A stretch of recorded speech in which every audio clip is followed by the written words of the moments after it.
Hello guys, welcome back to my Vartika Rajput motivation video.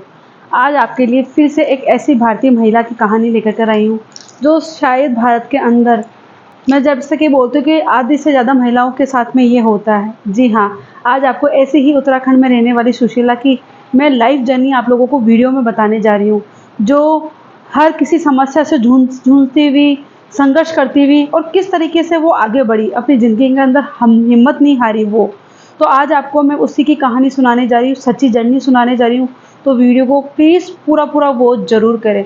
जी नमस्ते, मेरे channel का नाम है वर्तिका राजपूत मोटिवेशन वीडियो और इस वीडियो में मैं हमेशा आप लोगों के लिए एक ऐसी जर्नी सामने लेकर कर आती हूँ जिसे ये सुन कर के मैं सोचती हूँ कि हमेशा आप लोग मोटिवेट हो अपनी ज़िंदगी के अंदर। और मैं सोचती हूँ कि मेरी छोटी-छोटी वीडियो के अंदर आपको मोटिवेट होने का छोटा-छोटा सा ज़रिया मिले।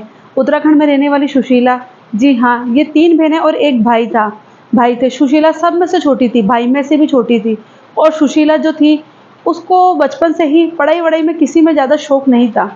सुशीला पर ये थी कि कभी भी कोई भी बात हो, अपने माँ कभी भी रोती नहीं थी, किसी चीज़ से कभी समस्या से मतलब हार नहीं मानती थी। बस ये था कि हाँ, मैं ये चीज़ भी कर लूँगी, ये चीज़ भी कर लूँगी। तो जो उसके माँ-बाप थे वो हमेशा मोहल्ले वालों को सबको यही बोलते रहते कि मेरी जो छोटी बेटी है सुशीला, वो बहुत बहादुर है। वो किसी चीज़ से घबराती नहीं है, किसी चीज़ से डरती नहीं है और वो जो भी चीज़ सामने आती है वो इस चीज़ को कर ही लेती है। तो सुशीला ये सुनकर के बहुत खुश होती थी। इसी तरीके से इस चीज़ से वो इसी त बड़ी होती गई और 10th क्लास उसने पास करी। 12th करनी थी पर 12th तक की स्कूल उसके गाँव में नहीं थी। तो जो उसके भाई थे, बड़े भैया, वो अपने बड़े भैया के पास में बाहर गई। मतलब कि वो उत्तराखंड से बाहर शहर में गई, जहाँ पे भैया और भाभी के साथ में वो उसने 12th क्लास वहाँ पे पास करी। 12th क्लास पास करने के बाद में सुशीला को, जैसे कि मैंने बताया, कि बिल्कुल भी मतलब कि उसको पढ़ाई में शौक नहीं था सुशीला को। और सुशीला को बस ये था कि हाँ, बस कि मुझे तो ये काम करना है, ये काम करना है, ये काम करना है, बस यही था। 12वीं होने के बाद में उसकी शादी कर दी गई। सुशीला ने आराम से, उस सुशीला की शादी भी हुई और सुशीला अपने ससुराल में गई। ससुराल होने के बाद में वो ससुराल में घुल-मिल गई, काम करने लगी, घर का काम आराम से करती। वो सोचती थी कि ज़िंदगी यही है, पर उसके मन में, उसके दिल में एक छोटी-सी खटक थी कि उसने मतलब आगे कुछ किया नहीं अपनी पहचान बनाने के लिए। पर वो सोचती थी कोई बात नहीं। पर ये था कि उसने 12th पास करी, पर उसने एक दिन उसको मन में ऐसा हुआ कि मुझे आगे बीए, बीएड वगैरह भी करनी चाहिए। उसने अपने पति को बोला कि मुझे बीएड भी करना है। तो उसके पति ने पहले तो ना-नुकुर करा। इस तरीके से 2-3 महीने निकाल दिए, पर अंत में जाकर के उसके पति भी राज़ी हो गए पढ़ाने के लिए। और ये था कि शादी के कुछ टाइम बाद में उसका छोटा बच्चा भी था। वो अपने घर का काम करती, अपने बच्चे को भी सँभालती और पढ़ाई भी पूरी कर रही थी। और इससे उसके सास-ससुर जो थे वो नाराज़ रहते थे कि अब पढ़ाई करके क्या कर लेगी, पढ़ाई करके क्या कर लेगी। पर सुशीला को शुरू में ये था, शुरू से ही ये था कि उसे वो चीज़ करनी है, तो वो चीज़ करनी है, चाहे कुछ भी हो जाए, पर उसे वो चीज़ करनी है। तो उसने बीएड किया कैसे भी करके, वो चीज़ में हारी नहीं। और उसके पापा उसकी तारीफ़ करते थे कि मेरी बच्ची ससुराल में रह कर के भी और पूरी अपनी पढ़ाई कंप्लीट कर रही है। एक दिन ऐसा होता है कि उसके सास-ससुर से झगड़ा होता है। झगड़ा होने के बाद में उसके सास-ससुर उसको बोलते हैं कि तू बेटे को लेकर के तू यहाँ से जा। वो जाकर के किराए के मकान में रहने लगती है, सुशीला जो होती है। अब आप जानते हैं कि एक व्यक्ति के कमाई से इतना मतलब खर्चा नहीं हो पाता है, खर्चा नहीं चल पाता है। तो सुशीला ने सोचा कि मैं भी पढ़ाई करूँ, मैं भी कुछ ना कुछ करूँ। तो सुशीला को थोड़ा टीचर के अंदर थोड़ा इंटरेस्ट था। उसको ये नहीं पता था कि कभी मैं टीचर की भी तैयारी करूँगी। उसने कहीं सब जगह अप्लाई किया।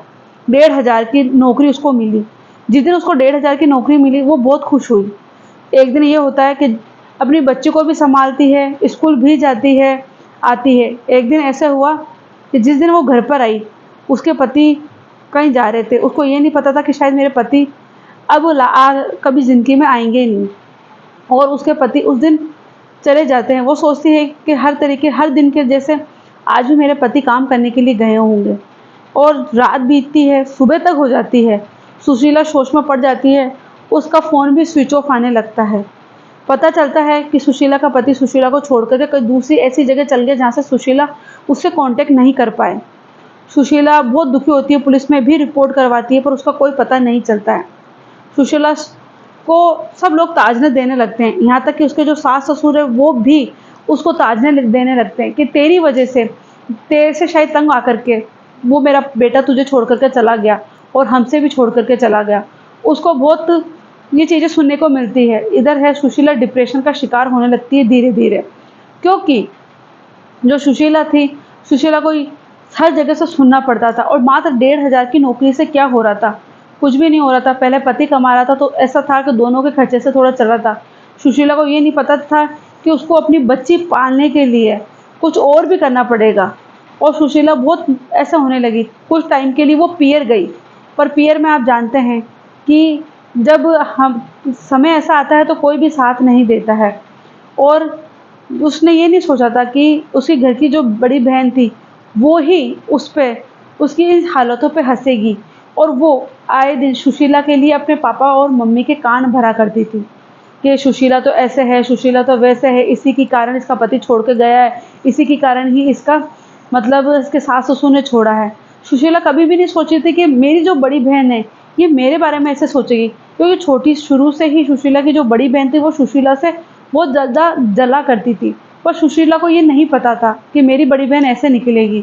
वो जो भाई था सुशीला का, वो सुशीला को अपनी बेटी की तरह प्यार करता था। धीरे धीरे वो उसके भी कान भरने लगी। उसका जो भैया था वो कच्चे कानों का था, जल्दी से ही किसी की बातों में आ जाता था। सुशीला ने सोचा कि पियर में मेरी पार नहीं पड़ेगी। वो जाती है, किराए का मकान लेती है और उसमें रहने लगती है, और वो अब बोलती है मैं रह लूँगी, मैं नहीं आऊँगी।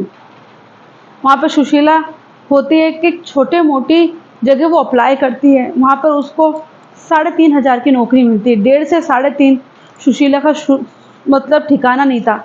पर सुशीला सोच में पड़ गई कि मैं जब नौकरी पर जाऊँगी तो मेरी बच्ची को कौन संभालेगा। और उसने सोचा कि आगे वो टीचर की भी तैयारी कर ले, क्योंकि 3.5 की नौकरी में क्या मिलता। जब वो वहाँ स्कूल में बच्चों को पढ़ाने जाती तो जो कि वहाँ के प्रिंसिपल थी वो बहुत अच्छी थी। सुशीला ने पूरी पूरी बात प्रिंसिपल को बताई कि मेरे साथ ऐसे हो, मेरे पति मुझे छोड़ के चले गए, अब मैं बिल्कुल अकेली हूँ और मेरी छोटी बच्ची भी है। सुशीला ने कई बार मतलब खुदकुशी करने की बहुत बार सोची, पर वो अपनी बच्ची का चेहरा देख कर के हमेशा रह गई। क्योंकि उसके पति के छोड़े जाने के बाद में उसकी ज़िंदगी तो ख़राब हुई, कहीं वो अपनी बच्ची को छोड़ कर चली जाए तो उसकी बच्ची की ज़िंदगी ख़राब हो जाएगी। इसी तरीके से सुशीला कुछ करने से पहले 100 बार सोचती और वो चीज़ को नहीं कर पाती। और यही बात पूरी उसने अपनी प्रिंसिपल को बताई। प्रिंसिपल उसका पूरा पूरा सपोर्ट करती थी। प्रिंसिपल ये बोलती थी कि तुम यहाँ पर आओ और थोड़ी देर रह करके अपने घर पे जाओ, अपने बच्चे को पढ़ा कर, अपनी बच्ची का ध्यान रखकर, और अब तुम अपनी पढ़ाई के ऊपर ध्यान दो। तुम्हें अगर कोई कॉपी किताब की किसी की ज़रूरत हो तो तुम मुझे बोलना, मैं तुम्हें ला करके दूँगी। वहाँ की प्रिंसिपल पूरा सपोर्ट करती है और सुशीला यही करती है, फटाफट स्कूल में अपने जो क्लासें होती है बच्चों को पढ़ा करके, क्योंकि वो हिंदी की क्लास टीचर थी, अच्छी तरीके से पढ़ा करके और वो वहाँ से चली जाती, जाके अपनी बच्चों को संभालती और अपनी पढ़ाई को पूरा करती। एक दिन ऐसा था कि सुशीला को डांस में बहुत शौक था और वहाँ पे डांस की वैकेंसी निकली थी, मतलब जो स्कूलों में नृत्य कराया जाता कथक के ऊपर, वो निकली थी। तो उसके अंदर वो फॉर्म भर देती है और वो वहाँ नाचने के लिए, बच्चों को सिखाने के लिए जाती, क्योंकि उसमें पैसा भी बहुत था। जब वो प्राइवेट में जाती है तो वहाँ के जो उसकी बड़ी बहन होती है वो यही बोलती है कि ओहो अब तो ये नाचने भी लगी है, बस इसकी कमी और थी। और उसको ये नहीं पता था कि वो बच्चों को सिखाने नृत्य करने जाती, नृत्य करती है स्कूल में जा कर के, कथक करवा सिखाती है बच्चों को। और पर उसकी जो बड़ी बहन थी वो भाई के खिलाफ जैसे बढ़ा करती थी दिम कि ये तो डांस करने जाती है, ये तो यूँ करने जाती है, ये रात रात भर बाहर रहती है, दिन दिन भर बाहर रहती है, पता नहीं कहाँ कहाँ रहती है। तब एक दिन आकर के उसके भाई ने उसको डांटा कि तू हमारा नाम खराब करेगी। तब उसने अपने भाई को बोला कि भैया मैं स्कूल में पढ़ाने के लिए जाती हूँ और मैं 3,500 की नौकरी में मेरा कुछ नहीं होता, फिर भी मैंने हिम्मत नहीं हारी, आपको मैंने कभी अपनी मदद करने के लिए नहीं बोला। और दूसरी बात, मैं वहाँ छोटे छोटे बच्चों को क्लास सिखाती हूँ, उसमें मुझे थोड़ा 2 पैसा ज़्यादा मिल जाता है। ये सुन करके उसका भाई उसके सामने रोने लगा और वो बोला कि बहन अब मैं तुझे पूरा पूरा सपोर्ट करूँगा। और यहाँ तक कि उसके जो पिताजी थे वो भी उसको सपोर्ट करने लगे और उन्होंने कहा कि तुम अपनी जो रीड के एग्ज़ाम की है इसकी तैयारी करो। पर जो सुशीला थी ये प्राइवेट पढ़ाने भी जाती थी, क्योंकि इसका पहला वर्क यही था, और ये बच्चों को सिखाने भी जाती थी। यही था कि सुशीला को पता तो नहीं था कि वो मतलब रीड के एग्ज़ाम की तैयारी कर पाएगी, पर जैसे भी था उसने रीड के एग्ज़ाम की तैयारी करी और जिस दिन एग्ज़ाम था उसी दिन ही जो पेपर इतना टफ था कि जो वो याद करके गई थी ना, वो बिल्कुल भी नहीं आया। और इससे पहले की एक चीज़ मैं बताती हूँ कि जब सुशीला टीचर की तैयारी कर रही थी तो सुशीला को इसी बीच एक ऐसी आंखों की बीमारी हुई जिससे उसकी पुतलियां थी वो सिकुड़ने लगी थी। और सुशीला जब वो डॉक्टर को दिखाने गई तो डॉक्टर ने बोला कि आपको बहुत भयानक मतलब बीमारी है। तो सुशीला ने डॉक्टर को बोला कि प्लीज़ मुझे ऐसी दवाई दीजिए जिससे अभी मुझे फ़िलहाल थोड़ा दिखने लगे, क्योंकि मेरे रीढ़ के एग्ज़ाम आ रहे हैं और मुझे पढ़ाई करनी है। वो सुशीला थी, वो एक आंख पर हाथ रख के और दूसरी आंख से अक्षरों को पहचानती थी और गौर करके पढ़ती थी, क्योंकि उसको ऐसी ही बीमारी थी। डॉक्टर ने उसको कुछ ऐसी दवाएं दी इमरजेंसी में जिससे सुशीला को थोड़ा थोड़ा ऐसे यूँ दिखाई, यूँ समझ में आता था। सुशीला ने गई, सुशीला ने भगवान के सामने बहुत रोने लगी कि जब मैंने आगे करके हिम्मत करी तब आपने मुझे आंखों की बीमारी दे दी, पर फिर भी मैं इस चीज़ से हारूंगी नहीं और मैं पीछे नहीं होऊंगी, मैं फिर भी पढ़ूंगी। वो एक आंखों के ऊपर हाथ रख के और पढ़ा करती थी। तब वो एग्ज़ाम देने गई तो फिर देखो, जो वो याद करके गई वो बिल्कुल भी उसकी चीज़ें नहीं आई, बिल्कुल ही क्वेश्चन अलग। वो बहुत रोई वहाँ एग्ज़ाम पेपर में, पर उसने हिम्मत वहाँ पे भी नहीं हारी, ले दे के उसने एग्ज़ाम दिया, क्योंकि उसको ये था कि मैं बिल्कुल भी मतलब मैं पास नहीं हो पाऊंगी, पूरा था। जिस दिन एग्ज़ाम का रिजल्ट आया उसी दिन ही सुशीला सबके देख रही थी, वो अपना नहीं देख रही थी रिजल्ट, क्योंकि उसको पूरा पक्का था, क्योंकि वो पहले तो शुरू से उसको पढ़ाई में इंटरेस्ट नहीं था और अब वो रीड के एग्ज़ाम में पास हो जाए उसको उतना भरोसा था नहीं। तो वो सबके देख रही थी, देखते देखते उसी का नाम लिस्ट में आ गया, सुशीला कंवर पास। तो उसको भरोसा नहीं हुआ, उसने दूसरी जगह फ़ोन किया, पूछा अपने दोस्तों से कि मेरा इसमें नाम आया है क्या। तो उसके दोस्तों ने बोला हाँ। तब उसको जाकर के विश्वास हुआ, उसने उस पेपर की कटिंग करी और अपने पापा मम्मी को दिखाया। और तब तब सुशीला को यकीन हुआ कि वो रीड के एग्ज़ाम में पास हो गई और वो जाकर के हिंदी की टीचर बनी। जी हाँ, हमारी राजस्थानी भाषा हिंदी, जो भारत की भाषा है, उसकी जाकर के वो हिंदी की टीचर बनी। उसकी खुशी का कोई ख़्याल नहीं था कि उसको नई ज़िंदगी मिली। और जो लोग, जो मोहल्ले के लोग, जो समाज के लोग, जो उसकी बुराइयाँ कर रहे थे ना, उसकी जो बड़ी बहन उसकी बुराइयाँ कर रही थी, आज मिलने के लिए अपनी बहन से तड़पती है। तब उसने बोला कि चाहे ज़िंदगी में कितनी भी समस्या क्यों नहीं आए, अगर हम एक बार ठान लेना कि हमको ये करना है तो बस करना है, मंजिल हमें मिल ही जाएगी। सुशीला एक हिंदी की टीचर बनी और आज उसकी 50,000 से भी ज़्यादा उसकी सैलरी है। उसने अपनी मेहनत और अपनी सैलरी से मकान खरीदा, गाड़ी खरीदी और आज अपनी बेटी को एक अच्छी परवरिश दे रही है। और जो लोग उसके ऊपर हंसते थे, आज वही लोग जी सुशीला के नाम से उसको बोलते हैं। और आज जो उसकी बहन थी वो खुद की बातों पे, खुद की चीज़ों पे आज शर्मिंदगी है। तो सुशीला की जर्नी से हम लोगों को ये देखने के लिए मिलता है, चाहे कितनी भी बड़ी परिस्थिति क्यों ना हो, बस हमेशा मैं ये कहती हूँ कि कभी हमें ज़िंदगी में हार नहीं माननी चाहिए। और सबसे पहले हमारे साथ में कोई ऐसा गलत काम नहीं करना चाहिए। पहली बात, हम अब अपने बच्चों के लिए सोचें, हम अपने लिए सोचें कि हमने अगर कुछ किया तो हमारे बच्चों का क्या होगा। और अगर हमने घुट-घुट के ज़िंदगी बिताई तो हमारे बच्चों का जो भविष्य है ना, वो भी घुट-घुट के ही निकलेगा। क्यों? क्योंकि हम आगे बढ़ने की सोचेंगे नहीं तो हम हमारे बच्चों को कैसे आगे बढ़ाएँगे। तो परिस्थिति भी कैसी भी हो, चाहे विधवा हो चुके हो, चाहे आदमी छोड़ के चला गया हो, चाहे तलाकशुदा हो, चाहे जो भी हो, पर ज़िंदगी में हिम्मत मत हारो।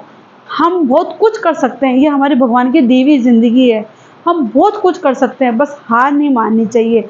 तो ये छोटे-छोटे वीडियो मैं आप लोगों के सामने लेकर आती हूँ, ताकि मेरे जो बहनें हैं अपनी ज़िंदगी में जो इन चीज़ों से हार चुकी है, वो इन भारतीय महिलाओं की इस जर्नी को सुने कि इन लोगों ने कितना संघर्ष किया है अपनी ज़िंदगी में, कितना मतलब कुछ सहा है। फिर भी वो भी उस मोड़ पे गई है कि खुद के साथ कुछ ना कुछ कर ले, फिर भी वो वहाँ संभली है, कुछ सोची है और ज़िंदगी में उन्होंने नया पड़ाव, नया घुमाव लिया और कुछ आगे करने के लिए सोचा। तो मैं आप लोगों को यही बोलती हूँ, कभी भी अपनी ज़िंदगी से हारें नहीं। अपनी ज़िंदगी को एक ऐसे मोड़ पे लाएँ, अपनी मंज़िल को तय कर लें कि हमको ये मंज़िल पार करनी है, आगे बढ़ना है, तो आगे बढ़ना ही है, पीछे मुड़ के नहीं देखना है, अपनी पहचान बनानी है। तो आप लोगों को मेरी ये मोटिवेशन वीडियो कैसी लगी? अगर आपको मेरी वीडियो अच्छी लगी तो प्लीज़ ज़्यादा से ज़्यादा शेयर ज़रूर करें, क्योंकि ज़्यादा से ज़्यादा ये लोग मेरी वीडियो को देखें तो ज़िंदगी में थोड़ा-सा भी मैं उनको मोटिवेट कर सकूँ, तो फिर मैं आप लोगों के लिए एक ऐसी मोटिवेशन वीडियो लेकर आऊँगी। जब तक के लिए नमस्ते, जय हिंद।